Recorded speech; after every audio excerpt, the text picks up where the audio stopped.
All right, I think we will get started now. Welcome, everyone. I am Phil Anderson, the Communications Coordinator here at CISA Purchasing, and we're very glad to have this webinar in partnership with Scholastic. We're joined by two very special guests. We have Tracy Schultz, the Account Executive for the area and for CISA Purchasing, and for our presenter today, we have Ernesto Rodriguez, the Director of Early Childhood at Scholastic.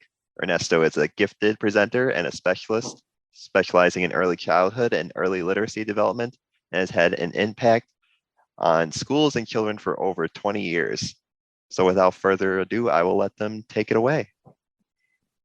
Hi, everybody. I'm the account executive here in Wisconsin, and I know I've met some of you and others. It's nice to see you. I do want to introduce Jane, who is going to be kind of conversing and helping Ernesto out. Jane is from Howard Swamico, and she is a great partner of ours and great to work with. So I'm going to kind of let Ernesto and Jane do most of the talking, but Scholastic is a business partner with WASDA, the Superintendents Association in Wisconsin. And so back in September, I got to hear the state superintendent, Jill, talk about the importance of early childhood and the initiatives in Wisconsin. So that was kind of why we thought this was some important information to share with you all, as it's a huge area for us as well. And so I'm going to let Ernesto take it away and from here. And if you guys have questions along the way at all, just put anything in the chat or email me. I'm happy to help any way that I can. Yep. Thank you, Tracy. And Jane, so good to have you with me. And I will chime in. I'll let you chime in just a little bit when we get going. As Tracy mentioned, the emphasis on early childhood is not just limited to Wisconsin. Quite honestly, it is very much a part of the national landscape as well. The emphasis on trauma, social emotional development, readiness skills, as well as transition skills for those children who were never in a social setting is kind of at the heart of all of this. But still, I think we have to remember that some of the aspects around readiness do entail concepts and skills and domain instruction. So today's emphasis is actually something that we're very excited about at Scholastic, and that is the emphasis around oral language and vocabulary development while keeping it developmentally appropriate. And I do want those participants that are on live, as well as those who may join later at a recorded session, to understand that we know at Scholastic early childhood or early learning involves more than just literacy and language. However, because of our exclusive partnerships with our research partners, that is one of our focuses right now, but we do totally understand how it has to have intentional and purposeful play. It has to incorporate cognitive development that is appropriate as well for children. So this is just one slice of the pie here, but we're very excited to be with you. And thank you, Tracy, for inviting me. And as I mentioned, Jane, thank you for being with us. Before we actually get started, there is a full team supporting you in Wisconsin. And I do just want to say and give a shout out to Tracy Schultz, who organized this. She's your senior account executive here. We do have a regional director and a regional director of professional learning that is a part of the Scholastic team that supports Wisconsin. And then I'm Ernesto Rodriguez, director of early childhood for Scholastic Education. I've walked the walk. I'm a former early childhood teacher and administrator. I loved teaching pre-K and kindergarten. So do know that before I joined my team and administration at central office, I was in the classroom. So my passion runs very deep around early childhood. So I just want you guys to know that I'm very excited to be with you today. One of the things that I just wanted you to put in the chat, if you don't mind, is something that might be important to all of us. We have to shift our mindset today, and that is thinking about early childhood.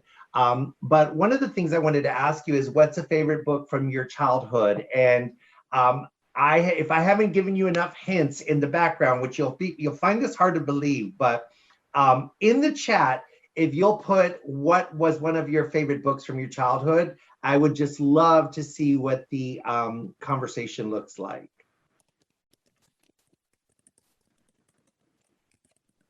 If I don't have any takers, Very Hungry Caterpillar, The Snowy Day, Wendy, you'll be glad to know that that was my second pick. I've always loved that book.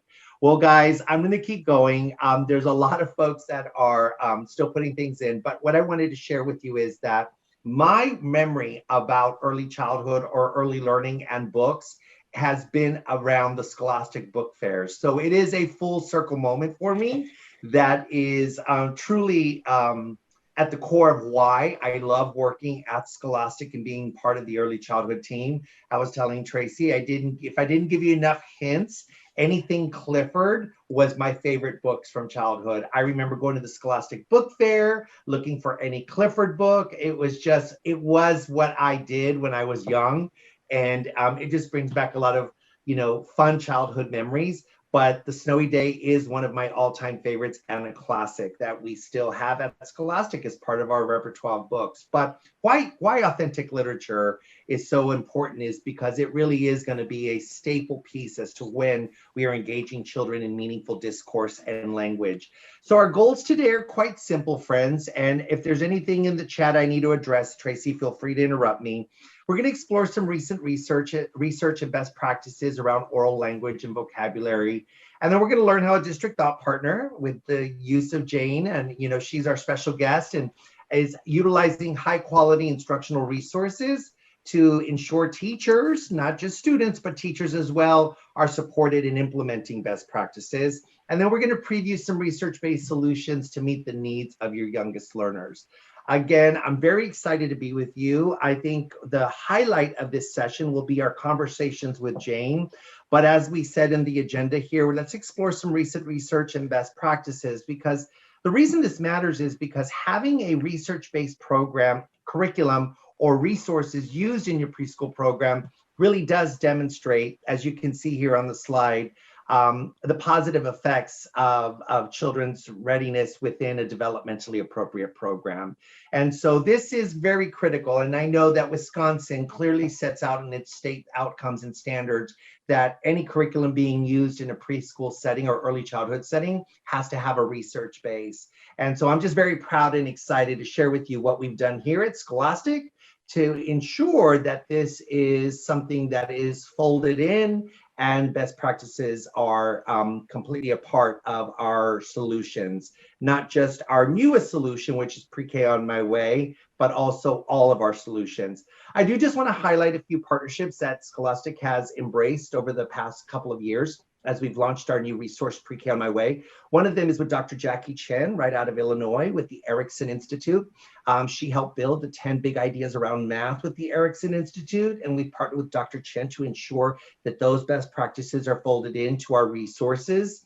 With Dr. Linda Mays at the Yale Child Study Center and Dr. Walter Gilliam, the impacts and the implications around social emotional development and mindfulness skills.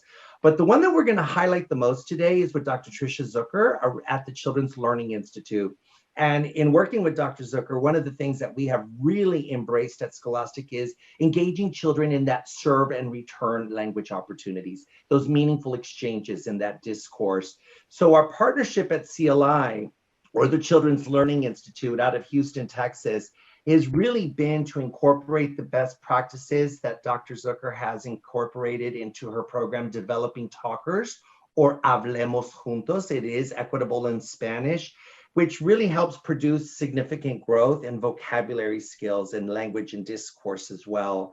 And that is what a lot of the best practices that I'm going to share with you today are built on. And so as we move into it, one of the things I just want to set forth before we start having our great conversation with Jane is the importance of language.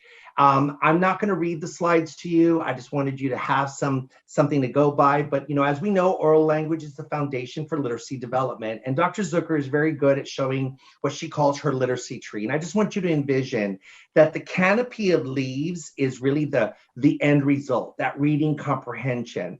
But at the very core, at the bottom and the roots of the tree is language development, phonological awareness, alphabet knowledge. And so language is really at the core of literacy development. And when we think about the achievement gap, the main culprit behind the chief culprit behind the achievement gap is the language gap. And as you can see here, we want our children coming to our classrooms linguistically advantaged versus linguistically disadvantaged. And so engaging children in language early on is going to be very critical. And one of the other things that we've talked to our thought partners about, and based on our research, is that when you look at the right hemisphere of the brain and the left hemisphere of the brain, if you focus on the left, you'll see that language is something that happens naturally in the brain. We even have our children under 24 months engaging in what they call, baby talk or nonverbal cues. That is all scaffolded steps into language. So language does begin at birth, but as we know, children as young as 24 months of age can actually engage in some type of discourse with who, what, when, where questions. And you can see here that the research shows that the brain of a 3-year-old is 2.5 times more active than that of an adult. So why language and why is it so important? Well, it's happening naturally, and we need to nurture that. And we need to help engage our children in that discourse so those dendrites form and we really have our children talking and engaged in the classrooms. Of course, when children are feeling good in the classroom, there's a social emotional implication. So we will talk about this a little bit later. When we worked with the Yale Child Study Center, of course, we focused on emotional readiness, social readiness, and executive function. But I want to draw your attention to the bottom left-hand corner around motivation and creativity. That was something Dr. Mays and Dr. Gilliam were very adamant about. And as you'll notice, the skills taught under that tenet of motivation and creativity involve children asking and answering questions and using their imagination and showing curiosity. So again, there are implications around a social emotional development domain when children are involved in language. And you'll see how that is at the core of a lot of what we do at Scholastic. Now, here are some simple strategies. And as I said, we're going to talk about some research-based best practices. And then I'm going to turn to Jane and we're going to talk about how this is important to her and what she's seeing in the classroom as they move forward with some of our resources. But when we worked with Dr. Zucker, one of the things that she really focused on was scaffolded conversations. And that's why the title of this session is Serve and Return. She feels that language should be volleyed between the child and the teacher. And there should be those meaningful exchanges and those meaningful exchanges that involve discourse so that children are truly benefiting from those opportunities of getting engaged. And we do have to remember that language does have a phonological component, a semantic component, a syntactic component. So without getting into the granular aspects of this, we do just want you to know that we truly understand language is more than just talk. It has an array of important skills that build up to it or that contribute to it that will help build to that foundational literacy. So one of the things that when we worked with Dr. Zucker and CLI was the emphasis on vocabulary as well. And we're going to talk about that because her program around developing talkers, one of the big outcomes or the takeaways is that there was significant growth with those children being taught vocabulary within context and not just your basic words, but also more technical and sophisticated words or tier 2 and tier 3 kind of words. So all of that is folded into our research base and we're just really excited about this. And so one of the things that I wanted to share with you around volleying with the child and or engaging the child in those meaningful exchanges is what Dr. Zucker, and I'll give her all credit, this is actually from her research, is the Strive for 5 notion. And that's what's folded into a lot of our resources. The Strive for 5 is really a 5-step component and where we're actually going to stop and pause and take light at step 3 of what is happening. Step 1 is about teacher asking the question or prompting the child with maybe an open-ended question.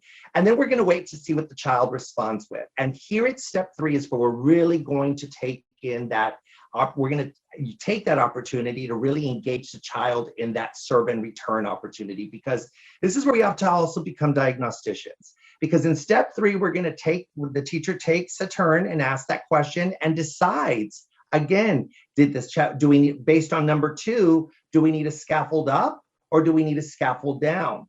And once that child expands again, Then we can move through into step 5, and that would be where the teacher can expand on the topic, and the child can then repeat some of that knowledge. So steps 1 and 2 are about asking that question and having the child respond. But step 3 is really where we become that diagnostician, and we have to decide, do we scaffold up or do we scaffold down? And what kind of volleying is going to happen, or serve and return is going to happen with the child? Are we going to guide them in a direction that is more contextual and connected to what we're talking about? Or are we going to have to expand on what they've responded and then have them repeat those expansions as well? So when we're talking about scaffolded conversations, this is really at the heart and core of what Dr. Zucker and Scholastic have been working on over the past couple of years and incorporating into our resources. With that comes the importance of vocabulary, because as you know, vocabulary is more than just a list of words. It's the proxy for content knowledge. And so when we worked with Dr. Zucker, one of the things we asked was, what kind of words do we teach? And what the outcome was, we teach them all. There's, direct instruction and indirect instruction, but basic words would be part of that, domain general words or sophisticated words, and domain specific words, which are technical words. I'm going to give you a concrete example of that on the next slide. But we are very adamant with the right use of support, whether it be pictorial support or the scaffolded instruction, that children can learn technical words. And so here is I'm going to park right here so you can see this just a little bit more, but here is a little bit more of a categorical explanation of what basic words would be versus those sophisticated words or those technical words. And if anyone remembers Dr. Isabel Beck's research, she usually calls these tier 1, tier 2, and tier 3 kind of words. So as we're thinking about this is another thing that would help engage those children in that serve and return opportunity when we're teaching that vocabulary. Because vocabulary has a very explicit, or the teaching of vocabulary or introduction of vocabulary has a very explicit process. And I think when we have child-friendly definitions and we can connect the word and make contextual connections, then, and when we use authentic literature and strong pictorial support, then the words really stick. And I know in working with Dr. Zucker and CLI, that's what the goal was, is to have words stick. And the use of authentic literature. She'd be the first one to tell you that's why she partnered with Scholastic, because of the use of authentic literature. And as you look at this slide right now, this is actually, I've had the pleasure of working with Dr. Ann Cunningham. This is one of her quotes or citations that we've actually quoted here. And that is that children's books contain 50% more vocabulary than compared to college students' graduates discourse. So I just want you to know that the importance of authentic literature and the use of contrived literature will have words in it, but the use of authentic literature is much more beneficial in regards to the focus and the vision behind the teaching of vocabulary. So as we talk with Jane in just a little bit, we're going to get into a little bit of the best practices that she's seeing when she uses authentic literature versus not. But I just want you to know that with the work that we've done with Dr. Zucker at CLI, or Children's Learning Institute, that was the biggest reason she partnered with Scholastic, was because of all of the authentic literature. And then finally, before we start having our great conversation with Jane, one of the things that we also want to make sure is that we're engaging those children during those interactive read alouds. And so this is not Dr. Zucker's work, but I did feel that this is something Scholastic has embraced as well in some of our other resources, is Dr. G.J. Whitehurst's research around dialogic reading, where the adult is asking an array of questions so that the child can then engage in language and become the storyteller. And if you look up dialogic reading, you'll see that it's very similar to Dr. Zucker's Strive for 5 notion of prompting the child, evaluating what the child says, having the child expand on that, and then having the child repeat that. So just know that this best practice, whether it be what we're doing with the Children's Learning Institute or dialogic reading, engaging children in language is something that is going to be so critical, and why we have included in every resource in our early childhood book bag. One of the things that I think you should know about the questioning strategies is also the type of questions that we ask. I mentioned early on that children as young as 24 months of age, that's 2 years of age, can answer who, what, when, where. So I'd be interested to hear what Jane is experiencing in the classroom as she's observing, and on whether the teacher is actually taking those questioning strategies to the next level with recall kinds of questions, can focus on comprehension or distancing, which are text to self. But in short, the different types of questioning strategies are also very critical in engaging that child in that serve and return language and those opportunities to volley back and forth.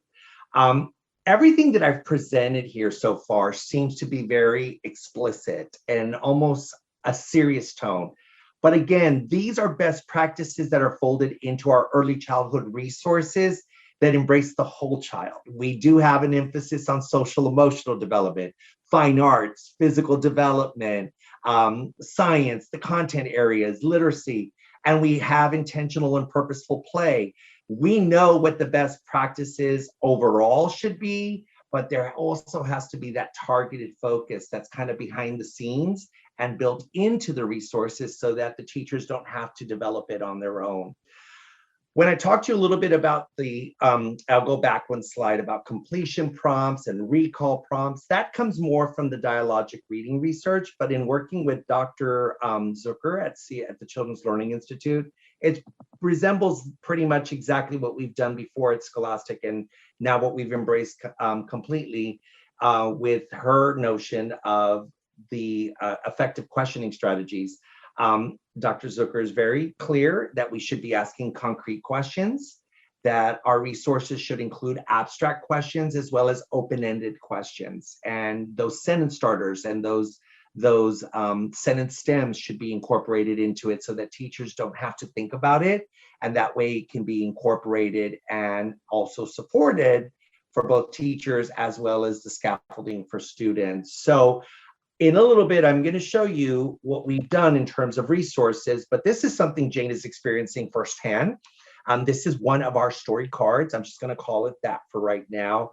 But as you can see in the center, there is an emphasis on questioning strategies built right in based on the research base. And I'm going to show you a little bit more on how we have folded in all of the best practices. But I really wanted you just to see that we have invested fully in the partnership with the Children's Learning Institute and taken all of that gold standards research that you saw early on that engages children in language and it makes significant growth of vocabulary and incorporated that into our resources.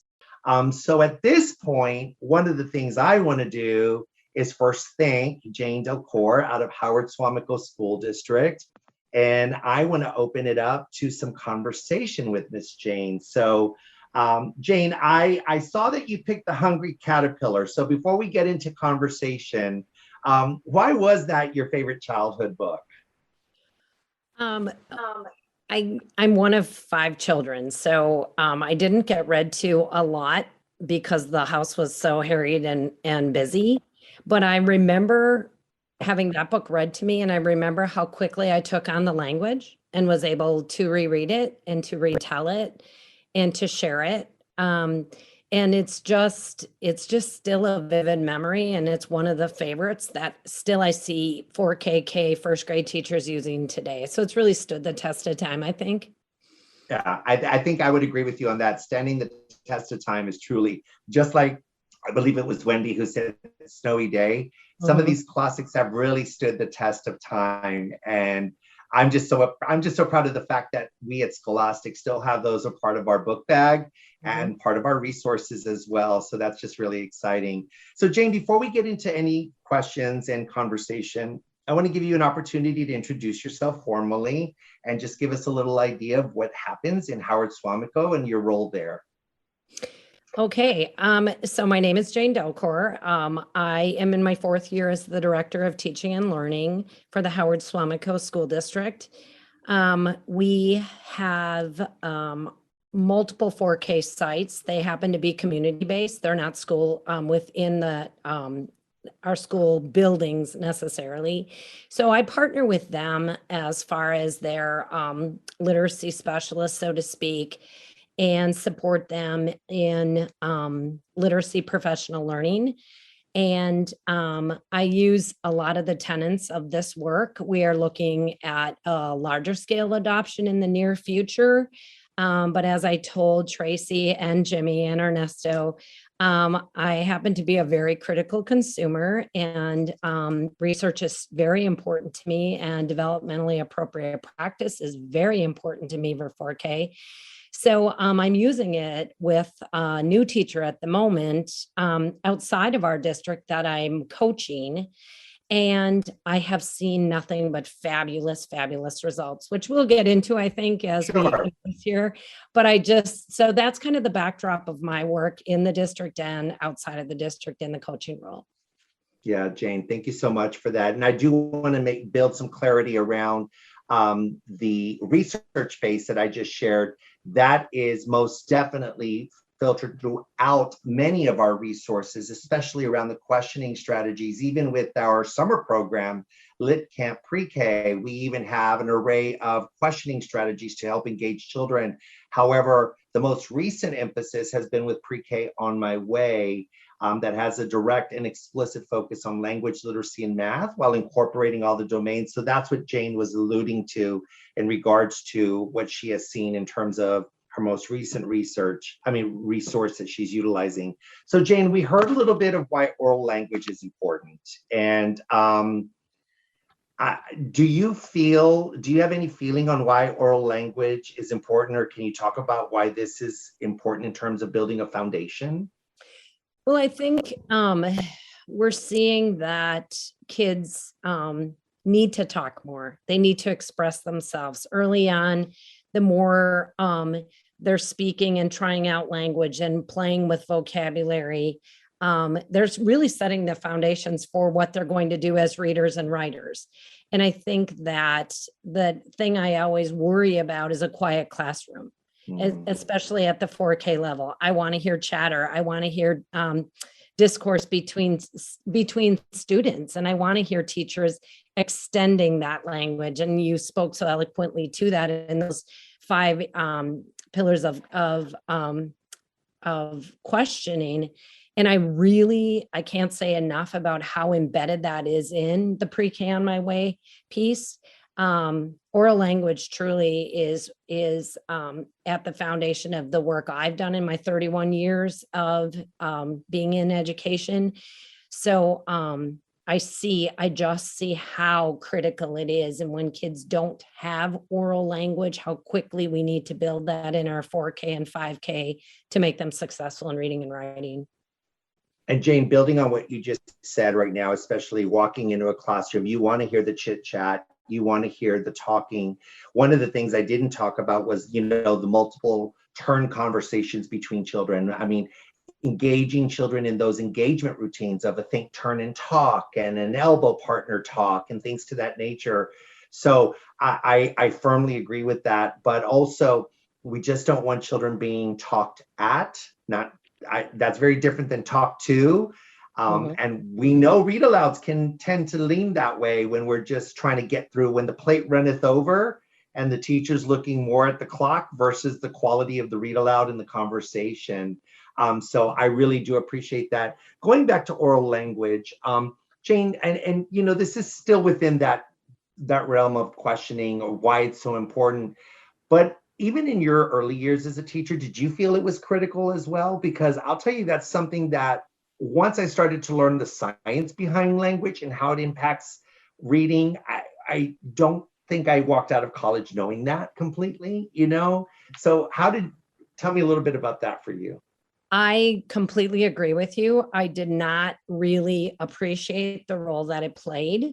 And I will tell you that for a big part of my career, I would say 18 years in the middle, I was a reading recovery teacher. And typically the children that came to sit at my table and in a one-on-one scenario grossly lacked that oral language and that vocabulary. And so that is really when it came full circle for me, was probably watching those kids struggle to find words, and they hadn't played with enough language and have had enough run through their ear, as we said, in that world.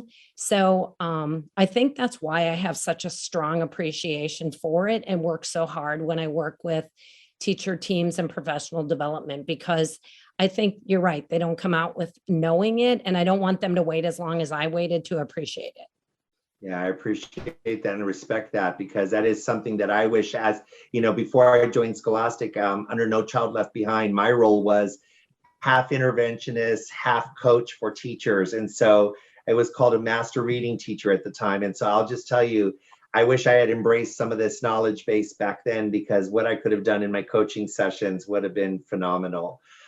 Now shifting gears to vocabulary, you know, with language being so important, and, you know, we all know, and, you know, Jane, I think, you know, with that, before I go there, I think one of the things you and I are in agreement also is not only language is so critical, but I think knowing the climate that we're in right now with the pandemic and some children not having those social experiences, or still might be in a virtual setting or in a new setting that's all new to them, this is a lot to take on. So I think for language, it also is kind of that, I mentioned the social emotional implication. It's kind of that icebreaker for children as well. Would you agree with me on that they can have those conversations with each other? Absolutely. And I think in the clinical site that I'm going to speak to shortly, using pre-K on my way, we had a little 4-year-old who didn't talk for the first 2 weeks. And it was through literature and the read aloud that actually my new teacher, very young in her career, saw the power of language and the power of, he made reference to the character in the story. So absolutely, I think it's the best vehicle for making them feel comfortable and kind of experiment if they're not feeling so comfortable from a social emotional lens. Well, knowing that language is so important, we know vocabulary is connected to language. And so can you talk a little bit about why you feel this is important? And I know you and I have had a previous conversation around vocabulary, but can you just talk a little bit for the rest of those that have attended on why vocabulary might be important to you? Certainly. I think that as we are building our little learners to become readers and writers, we want them to have experienced vocabulary orally, right? And rehearsed it. And even if they're using words inconsistently or out of proper context, it's that play with language and vocabulary that's going to allow them to have better opportunities when they start reading. Oh, that's a familiar word to me because I've heard it. Or it's fun to watch little children who have been working on vocabulary development try to use those words in their writing. So I think we see proof of it all the time. And unfortunately, we see proof of it when a child hasn't had the exposure. The writing is flat. It's very rudimentary, so to speak. So I think it's absolutely critical to be thinking about those sophisticated words and those technical words, because 4-year-olds can use them and they can learn them and they can appreciate them. Yeah, that's very important. And coming from someone that also believes in that technical words can be taught, it's especially important that they be taught like within context and the use of more than just literature. I mean, pictures and tactile and kinesthetic approaches. I mean, so Wendy, your favorite book is A Snowy Day. Down in Central Texas, we do not have snow. I'm in Austin, Texas, unless it's a unique year. We did have snow last year. But I mean, I remember teaching it in San Antonio, Texas, and I'd have to get shaved ice, Jane, just so that they would actually understand the contextual aspect of snow and, you know, blizzards. I was trying to scaffold the learning from a basic word of snow into blizzards, and it doesn't get taught with a flashcard is what I'm trying to say. You don't have to rub it in, Ernesto, to all of us in Wisconsin. Just so you know. I'm not trying to rub it in. I mean, it's a missed opportunity for me. Okay, well, let's go to something else then. How about for those children that live in the Northeast that are exposed to brownstones? for those children in parts of the country that are not exposed to a brownstone. Right. And you can see that. I mean, so yeah, I having a little fun with the warm weather here in Texas, but it really is, it does make an impact overall. So, you know, we know that Pre-K on My Way, the new resource, the new early childhood program at Scholastic, supports everything that we've just been talking about. How has Pre-K on My Way supported the teachers that you're supporting in the classroom right now? I know that you have a lot to share around this topic, but from novice to experience, how is we know that it embraces all of the best practices we just talked about, but how is it supporting your teachers in the classroom? Well, in the one which I'm calling more my clinical site, it's a new teacher. They've invested, the administrator was all in getting this teacher the best resource we could that was most highly supportive, but aligned to best practice as well. And it has opened her eyes to so many things. For example, if we just, the vocabulary one I can't get out of my mind was, she said, I'm not going to have the kids come to the carpet anymore, Jane. I'm going to have them gather at the carpet. Because when I go to small group and one-on-one and use the vocabulary piece, we're teaching them blaze instead of fire. So they can grab it, they can learn it. And I think that the PK on My Way lays it out so well that even for the most experienced teacher, you might not have thought to do that. It's not that you didn't know to do that. You might not have thought of it. And it lays it out so well and reminds the novice teacher to the most experienced teacher of what the possibilities are. Because at the end of the day, teachers are tired. And now coming off our COVID and virtual learning, they're feeling overwhelmed. And I think that having such a strong resource to look to, and the questioning is there, and you know the research basis behind it, it's helping us make the best decisions possible. We still have to make decisions, and that's what I tell my novice teacher. You are still in control of deciding what these children get, but don't do it on your own. Here is your scaffold. So the other thing I'd be remiss if I didn't share is early on August, we were unpacking the series and she was in tears, overwhelmed. How do I plan? How do I plan language and literacy and math? And how do I get play in there? What does a schedule look like? And we sat down and spent a lot of time going through how it's well designed and how we can do it all. And just 3 weeks ago, she felt confident enough to show me a video. She sent me a video clip and the children were so engaged. And her little boy, who was hardly talking, volunteered 3 times in a 7-minute interaction.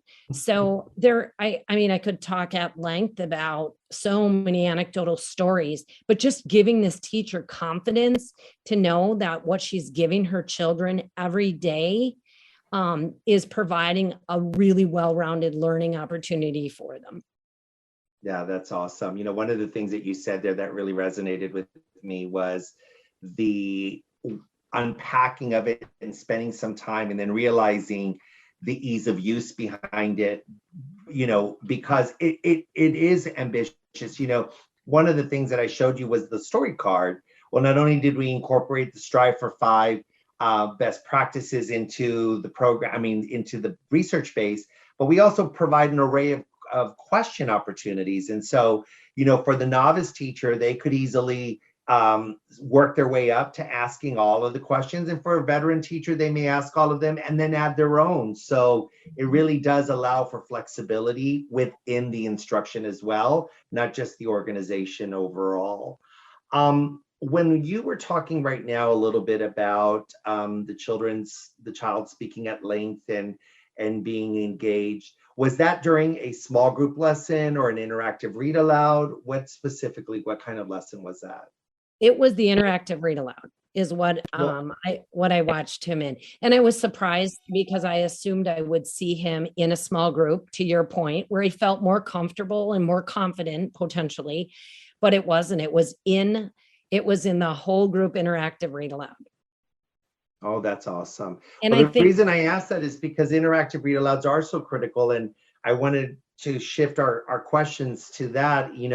With knowing that interactive read alouds are critical, while incorporating those peer-to-peer opportunities as well, are you seeing that level of support in Pre-K On My Way as you are at your clinical site, so that our participants can think about not only is it providing the questioning, but also the peer-to-peer opportunities with the children? So are you seeing that as well? I'm seeing that especially in the idea of using one book across 5 days. And the story card is so helpful with that. And I did it with my 11 community-based sites. I did an activity with BiblioBarrow, which is one of your books. And and I could not believe, nor could even my most veteran teachers believe, the power by day 3 of the children retelling the story, picking up the vocabulary, asking higher level questions. Because initially, sometimes teachers say 1 story over 5 days. And I said, wait till you see the power of that interactive read aloud. And by the 5th day, the children can do that dialogic reading, almost just what you described. They're the storyteller, and the teacher takes a far less active role in providing the information, other than questioning and extending. So yes, very powerful in Pre-K On My Way, something I haven't seen in many other tools across my career. Well, thank you. And that is something I'm sure our editorial team and our development team and our authors it always brings a smile to their face, because I do want to just make, for clarity, for those of you who have joined us, we do visit a book multiple times, but each time is with a different purpose. One is reading for enjoyment, and then we're going to read for comprehension, and then we're going to read for acting it out opportunities, and different purposes behind the book. But also, within a week of instruction, I think what might be happening, Jane, is your teachers are appreciating that not only is BiblioBurro part of that week of instruction, but there's also 2 other titles. So they have an opportunity to expose the children to 3 books within a week, while most programs just give you 1 book and that's it. That's all you get. So the thematic connections are probably helping make those things pretty exciting for teachers. Absolutely. Talking about interactive read alouds as well, Jane, I know that you mentioned the child's language. Is there anything besides the high level questioning and what you were just sharing with us that you've seen? What about the peer-to-peer interactions? Are you seeing the children turn and talk, or do those elbow talks with each other during the read alouds as well? Absolutely. And I think early on, because my teacher was so new in her profession and new to the career, she was so worried about losing control. As teachers, we like to control the read aloud, correct? And the kids were so excited to talk peer to peer. And I reminded her, you just got to listen in to 18 conversations versus 1 child answering maybe a question you put out there, and just built the children building excitement with one another. I always think of that collaborative learning approach. It's not the teacher ensuing the learning on the children, because the person doing the talking, is creating new pathways too. So to watch the kids be so engaged with each other, and then right back to the teacher because they want to know what's coming next. It really has been a powerful shift and a powerful tool for her. Well, that's awesome. So you mentioned BiblioBurro, and I'm holding that up, and I also have Claudette, and I have an array of books right behind me, straight out of the Pre-K On My Way resource. But the common denominator between all these books is it's high quality literature. And it's proven effective in supporting vocabulary development and that serve and return opportunities. How has the literature in Pre-K On My Way been helpful to the teachers as well? How has it helped supported your teachers as well? Well, I think the most important thing is that it's at their fingertips and it's all high quality. Because the thing I don't like to leave to chance with teachers is just pulling something. And then the lesson doesn't go well, and they wonder, the materials weren't that great, but they were in a hurry. And I appreciate the thoroughness and the interconnectedness of the literature in Pre-K on My Way. And again, with the clinical site that I'm supporting, I told Natalie, my teacher, I said, it's all there, just trust the process. And I said, it doesn't mean you don't ever have the ability to read aloud one of your favorites if it isn't in the series. It's just not in the beginning of the lesson. And she said, I don't have to look for other things, because she said the kids are so engaged. So I think, you've taken into consideration the length of the text, because I've seen teachers already pick a book that's way too long for the attention span of 4Kers. And they did it with good intention, great story. But, the length, you've done all of that work so well for us. And as I told you, and honestly, in our conversation earlier, Ernesto, I'm a critical consumer, and I think I'm a hard act to please, because I've seen a lot come and go in education, and Sure. Quality literature is most important to me and to the teachers in our district. And that I think Pre-K on My Way has nailed it. I think that you have a good balance. You have very culturally sensitive books in there. You have some nonfiction. Some of our little boys in our clinical site love the nonfiction. So I think that's really, really well done. Well, thank you, Jane. And Jane, I can't thank you enough for your time and your efforts in being with us this afternoon. I know we could carry on a conversation for another hour easily over all of this, but I do want to just thank you on behalf of Scholastic and on behalf of Tracy and myself. Thank you for agreeing to be a part of our panel today. And I think now I'll show the rest of the participants a little bit about what we've been talking about in terms of Pre-K on My Way. Jane, before I go, is there anything you'd like to add or say as a final statement? I can't say enough about the research base. I can't, and how it came to fruition and how it's alive and well in a very non-intimidating way for a teacher. I think to see this new teacher who was so insecure be confident by the beginning of November to send me a video speaks volumes to the program. It doesn't speak volumes to my support as it does to you provided her with a tool. And I hate to say it, but her data looks amazing as well. So I thank you. I thank you for letting me be part of this journey. And I want to thank Jimmy and Tracy, because they kind of got me into this. But thank the team, the development team, for such a strong, promising tool for our little kiddos. So I just appreciate it. Well, thank you. And I couldn't think of a better segue. Tracy, was there something you wanted to add? No, I just want to, well, Jane's awesome, and thank you. But if anyone has questions too, please, come off mute and jump in or put them in the chat, because we're happy to help. And if there's any specific questions that you have for Jane, I'm sure she could answer those as well too in the next few minutes.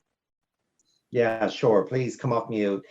So Jane, with that being said, like I said, it's a perfect segue. I'm going to just go through, one of the goals today was to share some of the research-based solutions that could help our youngest learners. And of course, we have been talking about our newest early childhood resource called Pre-K on My Way. Pre-K on My Way has an explicit focus on language, literacy, and math. And as you can see on the screen there, you have Pablo, who's focused on literacy, Scout focused on language, and Lala focused on math, while integrating all of the other domains that I mentioned earlier as well that are just as important: social emotional development, fine arts, technology, social studies, science. All of that is incorporated into Pre-K on My Way. I mentioned the social emotional implications earlier. That is at the core of our instruction as well. Clifford the Big Red Dog, if you haven't gone out to see the movie, please do. We just saw it recently and it's a wonderful movie. But Clifford the Big Red Dog is our mascot for our mind builder skills in Pre-K on My Way. On every second day of instruction, we have seamlessly integrated Clifford to connect back to the book and incorporate a social emotional skill that is focused on mindfulness under the emotional umbrella, emotional readiness umbrella. social readiness, executive function, and even motivation and creativity. So at the core of the program is a social emotional focus, which we're very excited about. And that comes out of the work with Dr. Linda Mays and Dr. Gilliam at the Yale Child Studies Center. As we talked about authentic literature, every lesson and every piece of instruction within Pre-K on My Way is sparked with literature, and we have scoured the world for brand new titles. Biblioburro that Jane mentioned, and I promise that was unsolicited. Biblioburro is actually out of Colombia and was originally written in Spanish. So there is a very strong, diverse representation of cultures here. We have linguistically transadapted it to be part of our collection. And so just know that all of the lessons are truly, truly anchored with high quality, authentic literature. And we do that through concept explorations. There's going to be 8 themes in where your children are going on a learning journey, and your teachers are taking them on this journey with the help of Scout, Pablo, and Lala, and Clifford, of course. And so as you can see here, the 8 themes have 4 weeks of instruction. Within those 4 weeks of instruction, we kick off every week with a concept exploration. So we're asking questions like in theme 3, let's investigate. Week 2, weather. How can weather affect us? And we have titles like Claudette and Weather that are tied right back to the thematic concept that teachers don't have to go looking for titles. And it is high quality, authentic literature seamlessly incorporated into the program. Notice the STEAM focus. Themes 1 and 2 have a focus on social studies. Themes 3, 4, and 5, science, fine arts with theme 6, let's create, science and social studies, and then we transition our children. And this is a perfect transition from 4K into the next chapter in their school career. But we also have left flexibility for teachers to incorporate their own favorite ideas and seasonal themes as well. So we give you 32 weeks of instruction, but we don't lock you into a full school year. So Pablo, Scout, and Lala are going to take your children on a journey through these 8 themes. And as I mentioned, the high quality, authentic literature that is incorporated is going to be represented with read alouds. You're going to have a classroom library supporting the instruction, your big books, as well as alphabet books that have a focus on high frequency words, as well as letter sound correspondence. So we have put in an array of literature that is going to support all of the instruction. You're partnering with Scholastic, so what else do you know Scholastic for, right? High quality, authentic literature. And again, all of this literature is anchored with, or all of the instruction is anchored with the high quality literature. As you can see here, the 5 days of instruction are going to be supported fully. Every single day, your teachers will have all of the instructional guidance they need that is tied to your state standards as well. Within that core instruction, no matter what day you're looking at, remember the Strive for 5 model. We also have the 5 questioning opportunities here to engage your children in those wonderful serve and return opportunities. You're also going to have the vocabulary cards that are going to lay out the vocabulary in a way that is child-friendly and relevant. It also includes total physical response opportunities with Act It Out. We made sure in working with Dr. Zucker and the folks at CLI, or Children's Learning Institute, that the picture and the word are on the same side, while the teacher point of use of instruction and how to introduce the word with a child-friendly definition and having children act it out.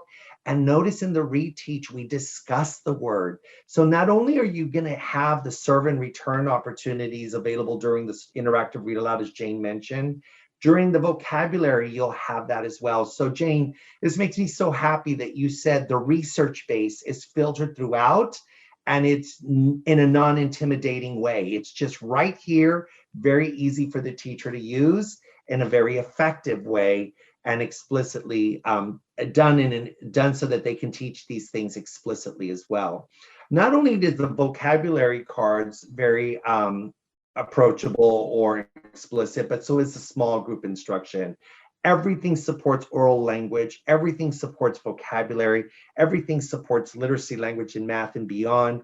We have done this seamlessly so that teachers don't have to plan anything. All they have to do is grab their folder, take and teach, and everything is inside based on the instructional content of that day. I do want to engage. I do want to remind everyone, we do know that tactile and kinesthetic is important. So there is an array of manipulatives also included in Pre-K On My Way that help support the instruction. And because we know we are living in somewhat still of a virtual world or a digital world for some folks, we do have an array of digital assets that not only support the teacher with their planning and their instruction, we also have e-readers, paired fiction and nonfiction, and we also have a family portal, fully bilingual, English and Spanish, with e-readers and songs that are being heard in the classroom so that families and caregivers can engage in the instruction as well. I've shared a lot. I've shared a lot in a very short time, but I do want to remind you that this is all based on the research base that we shared early on. This will be recorded, so you can revisit this. And if you have any questions, Tracy is available as well. And you're going to put your information in the chat, right, Tracy, for them in case they want to email you? I can. I think everybody knows how, but I will do it again. All right. And then again, just because the emphasis was on Pre-K On My Way, as you can see from this last slide, the early childhood book bag at Scholastic has an array of resources from early learning libraries. I have some of them on display here, to our summer packs. We also have summer packs. We also have our our Lit Camp Pre-K that is also can be used in summer as well. All of these have all of the best practices that I was sharing with you.